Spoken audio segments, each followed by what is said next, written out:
여러분의 냉장고에는 어떤 음식과 식재료가 있나요? 마트에 다녀오면 가장 먼저 냉장고에 넣을 것과 아닌 것을 구별하고, 배가 고프면 아무 생각 없이 습관처럼 냉장고 문을 열고 냉장고 파먹기라며 캐캐 묵은 재료들을 꺼내 잔치라도 되는 마냥 요리하는 우리. 이처럼 냉장고는 현대인의 식생활을 책임지는 대표적인 가전이 됐는데요. 하지만 이런 냉장고도 만능은 아니라 어떤 음식을 그 안에 보관하는지에 따라 식재료가 보약이 되기도 혹은 독이 되기도 합니다. 어떤 음식이든 냉장고에 보관하면 좋은 거 아닌가요? 이렇게 생각하는 분들이 참 많은데요. 그러나 우리의 생각과 달리 이 냉장고라는 놈은 의외로 취향이 까다롭답니다. 오늘은 의외로 냉장고에 보관하면 좋은 음식과 나쁜 음식에 대해 말씀드리겠습니다. 지금 당장 냉장고를 열고 영상을 끝까지 시청해주세요. 과일잼이나 시럽, 특히 메이플 시럽은 고급 제품일수록 보관에 신경을 써야 합니다.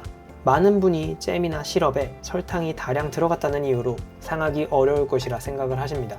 물론 개봉 전 유통기한이 최대 1년이나 되지만 우리가 잼이나 시럽을 개봉 후 완전히 소모할 때까지 기간을 생각해야 합니다. 일반적인 가정의 경우 매일 잼과 시럽을 먹어도 1개월 이상 시간이 걸리는 경우가 많습니다. 이미 개봉한 잼은 당분이 많은 시럽, 특히 고급 잼이나 메이플 시럽은 인공 첨가물이 함유되지 않은 경우가 많아 곰팡이가 번식할 위험이 높으므로 꼭 개봉 후 냉장 보관해야 합니다.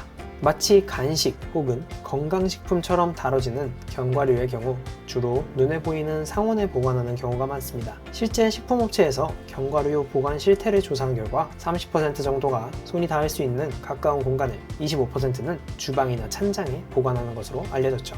하지만 이는 잘못된 보관법인데요. 견과류를 실내에 보관 시 아플라톡신이라는 강력한 독성이 발생할 수 있으며, 이는 국제암연구소에서 지정한 1급 발암물질입니다. 이 성분은 간 경변, 간의 출혈 괴사, 심하면 간암까지 일으킬 수 있습니다. 아플라톡신은 견과류 섭취 전 세척을 하거나 가열을 해도 그 독성이 사라지지 않는 것은 물론 시시각각 변화하는 실내 온도, 습도에 따라 잘 자랄 수 있어 견과류를 보관할 때는 지퍼백에 넣고 공기를 최대한 제거한 뒤 냉장 혹은 냉동 보관해야 좋습니다.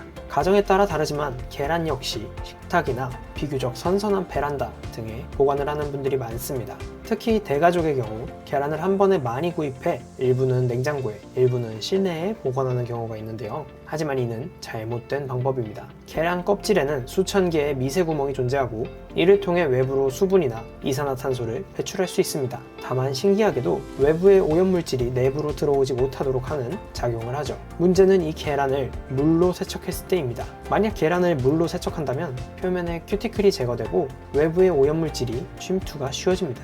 이때 설사, 복통, 두통, 오한 등을 불러일으키는 살모넬라균에 노출될 수 있습니다. 세척만 하지 않으면 괜찮지 않을까요? 물론 그렇게 생각할 수 있지만 문제는 우리나라의 계란 유통 방식입니다. 세계적으로 이미 논란이 많지만 우리나라는 여전히 세척된 계란과 세척되지 않은 계란 모두 구별 없이 유통하는 경우가 많기 때문입니다.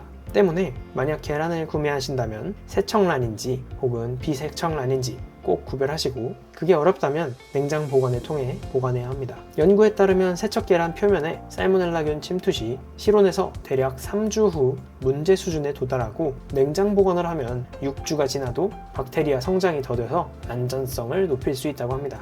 많은 가정이 들기름을 참기름, 식용유, 소금, 설탕 등을 함께 보관합니다. 주로 조리대 아래에 위치하는 경우가 다수죠. 하지만 들기름은 조금 더 특별하게 관리할 필요가 있습니다. 들기름은 산패를 막아줄 성분이 없어서 공기나 수분에 노출되면 빠르게 산패하는 오메가3 지방산이 다량 함유되어 있습니다. 때문에 조리 중이라도 늘 뚜껑을 꼼꼼하게 닫는 습관이 필요합니다.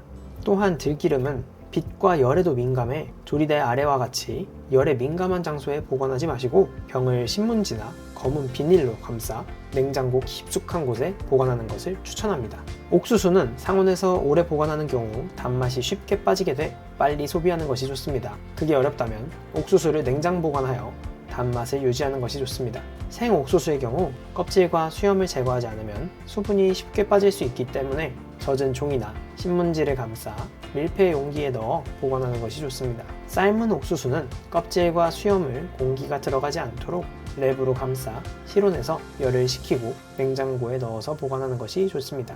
냉장고에 보관하면 안 좋은 것, 가끔 너무 빨리 익거나 변색되는 바나나를 급하게 냉장 보관하는 경우가 있습니다. 며칠 속도를 늦출 수는 있지만 바나나는 열대 과일로 차가운 온도를 견딜 자연 방어 능력이 부족하여 바나나 세포벽들이 냉장 상태에 쉽게 파괴될 수 있습니다.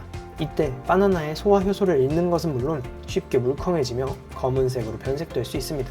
많은 분이 케첩과 마요네즈를 냉장고 동일한 칸에 두시곤 합니다.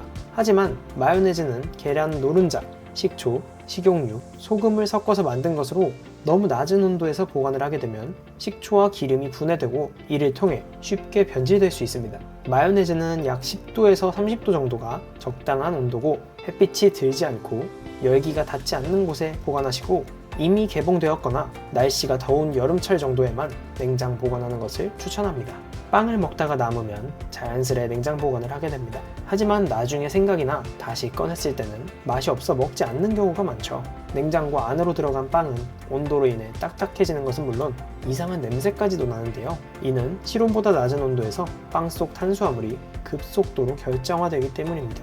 빵은 꼭 먹을 만큼 구입해 당일날 소비하시고 그게 어렵다면 냉장 보관이 아닌 냉동 보관을 하시는 걸 추천드립니다. 커피숍에서 원두 찌꺼기를 받아 냉장고나 신발장 같은 곳에 두면 냄새와 습기를 빨아들인다는 사실 때문인지 실제 섭취를 위한 원두 역시 냉장 보관하시는 분들이 참 많은데요. 하지만 이는 반대로 생각하면 내가 섭취해야 할 원두가 냉장고 속 산소와 습도, 냄새까지 모두 빨아들인다는 것으로 섭취 시에 불쾌한 향과 맛을 느낄 수 있게 하죠. 특히 냉장고 안에 있다가 밖으로 나오면 빠른 속도로 산패가 진행될 수 있습니다. 때문에 냄새가 배지 않는 용기에 담아 서늘하고 어두운 곳에 따로 보관을 해야 본연의 맛을 즐길 수 있습니다. 많이들 즐기는 감자. 만약 감자를 냉장 보관했다가 꺼내 고온으로 조리한다면 발암물질인 아크릴아마이드라는 유해물질이 발생할 확률이 높습니다. 또한 저온 상태에서 감자의 녹말 성분이 당으로 변하면서 맛에도 영향을 줄 수 있습니다. 특히 단맛이 줄어들고 감자의 육질이 변할 수 있습니다.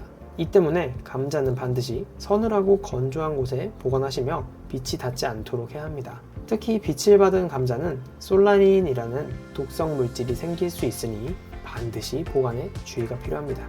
마늘은 수분에 매우 취약합니다. 특히 껍질째 마늘을 냉장고에 보관하면 쉽게 싹이 나고 곰팡이가 필 수 있습니다. 통마늘의 경우 서늘하고 건조한 곳에 보관하는 것이 좋고 껍질을 제거한 통마늘은 곰팡이가 생기지 않도록 용기 바닥에 설탕이나 키친타올을 깔아 냉장실에 보관하면 제습제 역할을 해 곰팡이가 피는 것을 막을 수 있습니다. 혹은 마늘을 미리 다져야 한다면 냉장 보관보다는 밀폐해 냉동 보관하는 것을 추천합니다. 5도 이하의 기온은 토마토의 수분을 빼앗고 숙성을 멈추게 합니다. 저온 장애로 과육이 물렁물렁해지는 것은 물론 당도까지 떨어지게 되죠. 특히 상처가 있는 토마토의 경우 쉽게 곰팡이가 생기게 되는데 일반적으로 냉장 보관 시 하루에서 이틀이면 이런 현상이 나타납니다. 만약 토마토를 어쩔 수 없이 냉장 보관했다면 하루 이틀 내에 꼭 소비하시고 그게 아니라면 상온 보관하셔야 합니다. 토마토는 꼭지를 제거해야 오래 먹을 수 있는데 꼭지를 제거하면 토마토는 쉽게 마르게 됩니다. 이때는 꼭지를 제거한 뒤 말끔히 세척하고 꼭지가 아래로 향하게 해서 햇빛이 들지 않고 통풍이 잘 되는 곳에 보관하는 것이 좋습니다. 또한 토마토를 생이 아닌 요리 재료로 사용하시려는 경우 미리 데친 후 껍질을 제거하고 지퍼백이나 밀폐 용기에 담아 냉동실에 보관하는 것을 추천드립니다. 오늘은 이처럼 냉장 보관 시 좋은 음식과 그렇지 않은 음식에 대해 알아봤는데요. 식재료의 양을 보존하고 맛있게 섭취하기 위해서는 각 재료의 보관법을 숙지하는 것이 좋습니다. 또한 무엇보다 중요한 것은 한 번에 너무 많은 식재료를 구입하지 마시고 빠르게 먹을 수 있는 만큼만 구입하시는 것을 추천합니다.